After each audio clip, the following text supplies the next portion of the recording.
Bienvenue dans ce journal de l'économie. Bonjour Karina. Bonjour Elisabeth. On en parlait déjà hier, ça se confirme ce matin. Les marchés restent très inquiets d'un potentiel blocage politique en Italie. Absolument, puisqu'aucune majorité claire ne se dégage à l'issue de ces élections.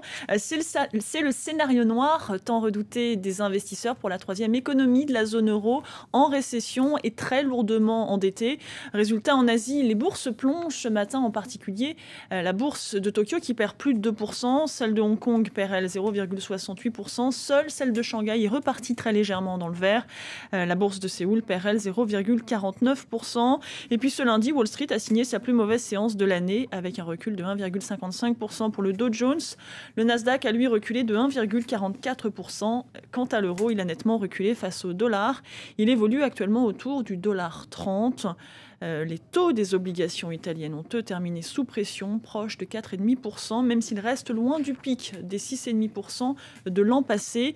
C'est véritablement la valeur à suivre ce matin à l'ouverture de la bourse de Milan.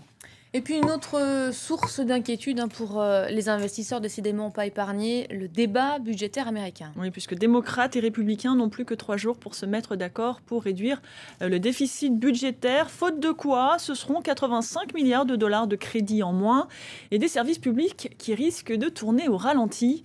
Les précisions d'Axel Simon.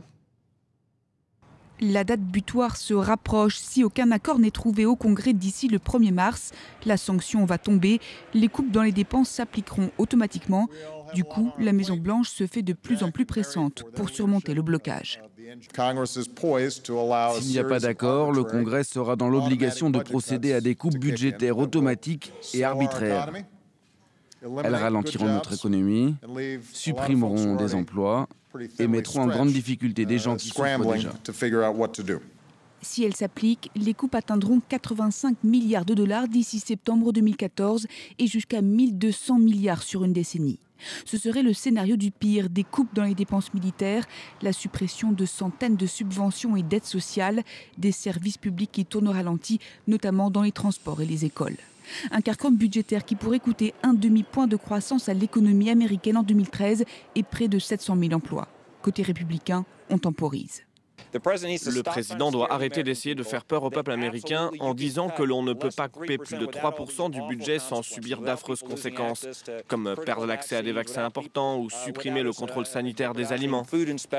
Le paquet d'économie doit être trouvé sans pour autant gréver la dette. Pour les républicains, pas question d'augmenter les impôts. C'est le cheval de bataille des démocrates. Ils réclament plus de taxation des riches et la suppression des niches fiscales. Et puis toujours aux États-Unis, BP doit rendre des comptes près de 3 ans après la gigantesque marée noire au large des côtes de la Nouvelle-Orléans. Oui, le procès civil s'est ouvert ce lundi. Les juges doivent déterminer les causes et les responsabilités de la catastrophe. Hier, l'avocat des États qui ont porté plainte contre BP a mis en avant le laxisme de la compagnie sur toutes les questions liées à la sécurité. Le groupe britannique pourrait être condamné à payer une amende de plus de 17 milliards de dollars. En Italie, maintenant, le patron d'Alitalia jette l'éponge. Andrea Ragnetti a présenté sa démission hier lors du conseil d'administration. Il prend ainsi acte des mauvais résultats de la compagnie. Alitalia a creusé ses pertes l'an passé à 280 millions d'euros et ce malgré déjà 2 plans d'économie. Pour l'heure, aucun successeur n'a été révélé. Le chiffre du jour maintenant, 720 millions, c'est le nombre de smartphones vendus dans le monde l'an dernier. En augmentation de 56% contre seulement 14% pour les téléphones portables classiques. Les ventes ont particulièrement explosé en Asie, tandis qu'elles gardaient un rythme soutenu en Europe malgré la crise. Ce sont les chiffres de l'Institut GfK révélés à l'occasion du Salon mondial de Barcelone qui se tient actuellement. Un salon qui réunit 50 000 professionnels, revue de détail des nouveaux gadgets avec Julien Fancioli. Bienvenue dans le temple de la téléphonie. Ici sont présentés des mobiles de toutes sortes, des nouveautés, des produits de marque ou encore des téléphones très innovants adaptés au marché. Exemple avec le WeSips. Nous avons développé une technologie photovoltaïque transparente qui peut s'adapter dans la téléphonie puisqu'on vient l'intégrer sur un écran de téléphone. Et cette technologie permet de recharger le téléphone. Fini donc les chargeurs, le soleil fera l'affaire, la cible, le marché africain. Le continent africain nous intéresse en termes de marché puisqu'il y a plus de 500 millions de personnes qui ont un téléphone. C'est un continent qui est électrifié à moins de 40%, ce qui veut dire que les habitants ont besoin d'énergie pour recharger leur téléphone mobile. Et les professionnels du salon l'ont bien compris, c'est en Afrique qu'il faut investir. C'est le continent qui enregistre la croissance la plus dynamique. Plus globalement, le secteur de la téléphonie pèse lourd, 1000 milliards de dollars à travers le monde. Et le goût pour la communication ne s'arrête pas là. En 2016, on comptera plus de 7 milliards de téléphones dans le monde. Le salon nous permet de découvrir les dernières nouveautés.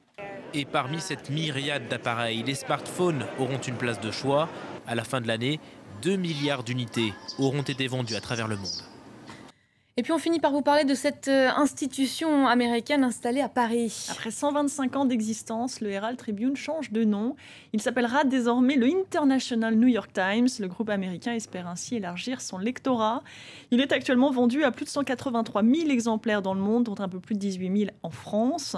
Mais pour les fans de John Sundberg, qui, souvenez-vous, le vendait dans un bout de souffle, ce ne sera plus jamais pareil. Merci beaucoup Karina, c'était le JT de l'écho. C'est la fin également de cette demi-heure d'information. Vous restez avec nous, vous retrouvez dans quelques instants Hélène Drouillot commande dans tout nouveau journal. A tout de suite.